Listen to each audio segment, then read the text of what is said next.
He owes the voters an apology. They're the ones who make the decision. Voting is the lifeblood of our democracy.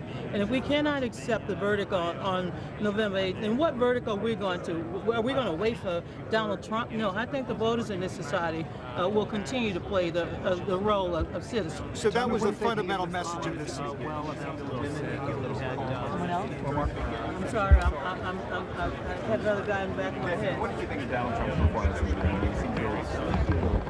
And then all of a sudden it was same old Donald about an hour later. Did you think it was erratic? Look, I believe that Hillary Clinton was calm. She was able to answer the questions. It was her best debate.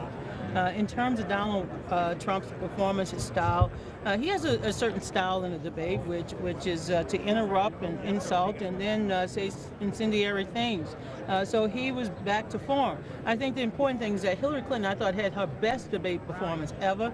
She was steady, she was succinct, but more importantly, she had the substance to go with her sound bites. And I think tonight the voters saw two contrasts: a candidate who is prepared and one who remains unfit, and who tonight said that he may not accept the results. He will, and I thought Chris Wallace did a good job in saying, well, Mr. Trump, wouldn't you concede the fact that if you come up short? He said, no, I'll think about it at the time. I thought Mr. Trump made a mockery of our democracy. Well, why was that the takeaway of this debate? Why was that the most important thing? Because voting is the lifeblood of our democracy. It is the way our republic form of government was established by the founders of this country. This was the debate that they had back in 1776. And for one candidate seeking the presidency to not reaffirm that our country, our form of democracy, is the best in the world.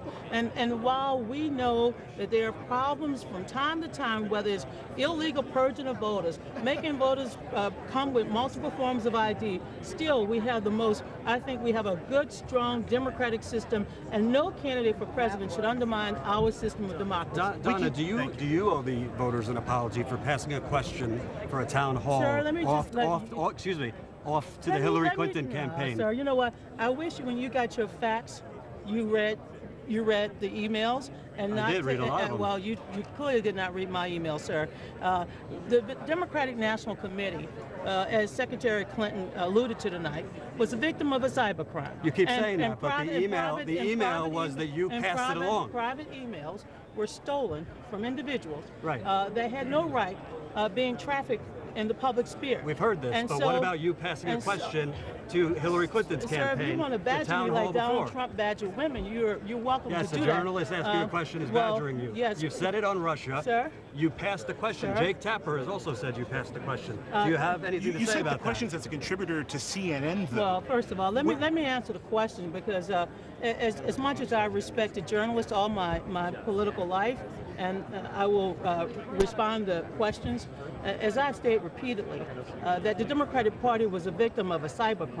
And I don't peddle in what I call the illegal dumping of private emails in the public sphere that have been altered, that have been, in many cases, readapted. And so, but as a journalist, as I've stated repeatedly, and I'll state it again for the record, I have never been privileged, as long as I've been not just a part of CNN, which, let me just say how proud I am to have been a contributor for CNN and other news outlets. And no one has ever shared questions with any of us involved in CNN as do you have proof that it was Russia? Do you feel as a as we've stated, and the United States government has also stated, and if you would like a copy of the Department of Homeland Security and the information that they released 2 weeks ago, you're welcome to have it, but I'm sure you have it. Donna, but since you don't want to share, they also share, told us we had WMDs. Well, why should we trust this?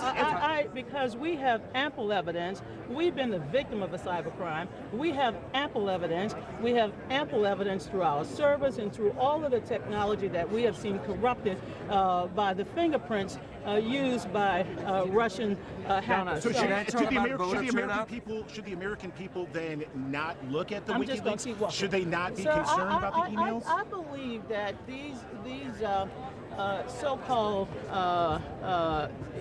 illegal dumping of information stolen from private emails. Well, we've heard that. Should the American citizens be concerned? Should they not look at the emails then? Sir, I believe that they should take those doctored files with a grain of salt because of the way in which they were stolen, the way they have been put on the internet, and most Americans. Have proof that the documents are stolen? Sir, as we have said repeatedly since July, we've known since this spring. Will you publish information indicating that you have the evidence that? Not only have we said to everyone involved, but as interim chair of the party, I've had the sole responsibility of having to call hundreds of donors and others who have been, let's just say, invaded. They've been threatened because they're personal information,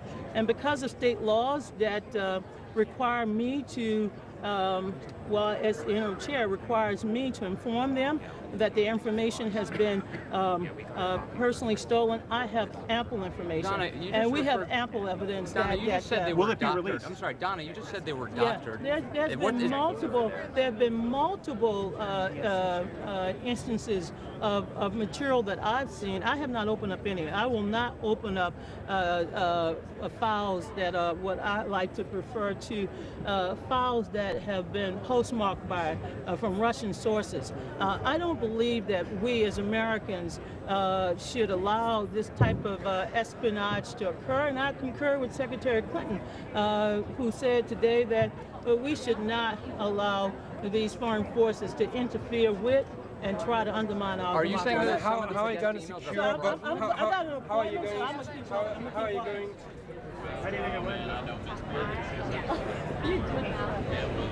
I got off at the right time.